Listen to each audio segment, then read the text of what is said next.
let's move on at this point. We've got our panelists ready to the big question. The big question comes from some numbers that have stepped up. And I'm just going to open up those numbers here on my screen as we set up the debate matter today. If you look at the top cities across the country, the national capital, the financial capital, Kolkata, if you look at Chennai, if you look at Ahmedabad, some of the biggest cities across the country are also the largest COVID hotspots. Now that is the challenge. 30,000 mark has been breached. Is it time to get tougher, especially on lockdown violators, especially in the red zones? Because there has to be the carrot extended to the green zones, but the stick has to be wielded and ably in the red zones. Otherwise, we are going to have visuals like in Bandra, like in Kolkata, like in Delhi, where there are brazen disregard and violations of the lockdown. So no amount of FIRs are helping. Does some other sterner, stronger action need to be taken? Because if it's not fear of the disease, then there has to be a certain fear of the danda or the strong arm of the law. That's the question that we are asking. We'll put out the numbers and also talk about the numbers in detail one by one. But let's go across to our guest this evening. We have another gentleman who's got an Odia connection. So Odisha is the talking point, and we've got a national spokesperson of the BJP who's also a doctor, who's also from Odisha. Sambit Patra, good to have you with us.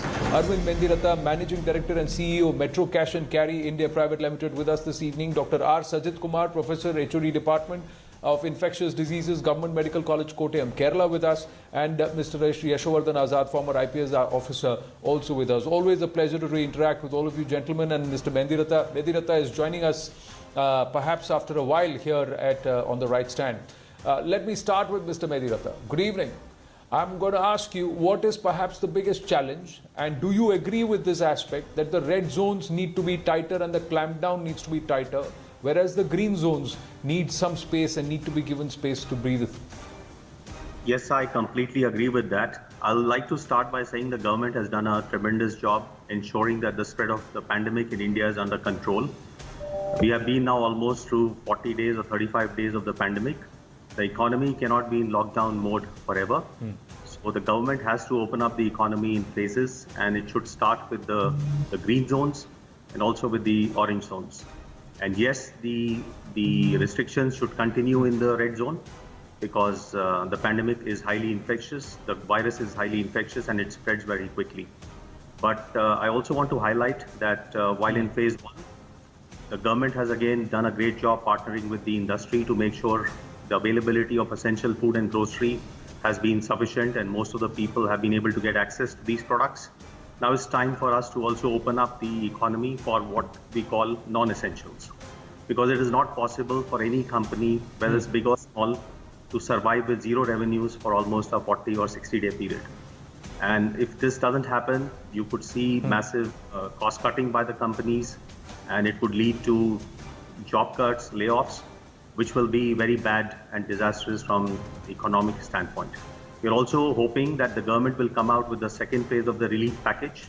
And most of the other countries, whether you look at countries in Europe, US, they have kind of subsidized the worker wages for a 2 or 3 month period, anywhere between 60 to 90% of their cost.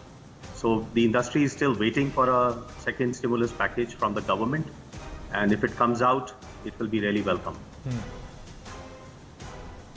I am coming to you from this point of view that lockdown 3 तारीख के बाद partially extend हो, fully extend हो, कहाँ पर भी हो. What is happening is there are a lot of companies which are saying हम lockdown हो जाएंगे. There are a lot of companies which are already thinking furloughs for its employees. There are a lot of companies which are thinking about scaling down and drastically bringing down its workforce in the next 6-month horizon. These are all challenges we cannot ignore.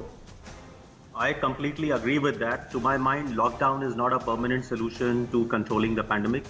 We have to ease up the economy. We have to allow people to come back to work. Of course, life will change after the pandemic. It's not going to go back to the situation before COVID. Social distancing will become the new norm. A lot of people will have to work from home. So work from home will become the normal policy across most of the companies. But there are sectors, for example, in our sector of retail, people have to come to the stores. Now, there are sectors where people have to come out and work. So long as you follow the safety norms, you follow social distance, the problem can be brought under control. Like we have been running 27 stores across the country where thousands of employees are coming to work every single day and we have thousands of customers. There's not been a single incident of anybody catching infection because we are following very strong social distancing norms plus a lot of safety and health measures. So the solution is not, the whole objective of doing the lockdown was to protect the medical infrastructure in case the number of cases rise. I think after 40 days, we are better prepared medically, and we have to slowly ease up the economy, because the only solution is vaccine. Vaccine, I don't know, could 12, 18 months away. So are we going to keep the country under lockdown for the next 12, 18 months? Answer is not, because then a lot of people will lose their livelihoods.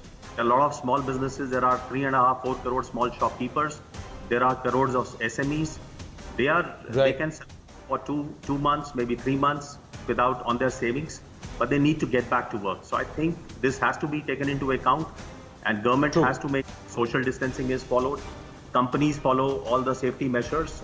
There are SOPs can be put in place, but it cannot be that people remain at home for the next 30 days or 40 days. After May 3, we expect and we will meant to allow some relaxation. Certainly, in fact, today I was reading a report, the number of red zones. But my simple thing is, true. I'm just saying, look at the challenges that we all are faced with. A lot of people who are stranded want to go home. But if you look at it not from an individual but an overall perspective, even the Chief Secretary of Odisha says Odia people itself amount to at least 2.5 to 3 lakhs is a conservative estimate. Multiply that across 29 states and union territories. Look at the number of people who are now going to traverse across the length and breadth of the country. All of them may be quarantined. All of them may be stopped. But if some of them end up being super spreaders, look at the problem that we are compounded with at a time where we have the challenge. It's a tightrope walk that we have to do. We have to be careful. My only humble suggestion is all states, all districts should implement the punishment very strongly on lockdown violators. We can't have lockdown violations when we have so many other challenges in the face of a disease. We've done it together, but if 85-90% of the country is together in this fight, we can't have 10% trying to derail it. FIR kar diya, okay, but then there has to be stricter punishment. There has to be a fear which will say that you are going to lose more, if not to the disease, but to punishment if you don't follow the lockdown. Thank you very much. I have to wind up. Mr. Azad will continue this formal conversation forward. I have to take a short break. We take a break.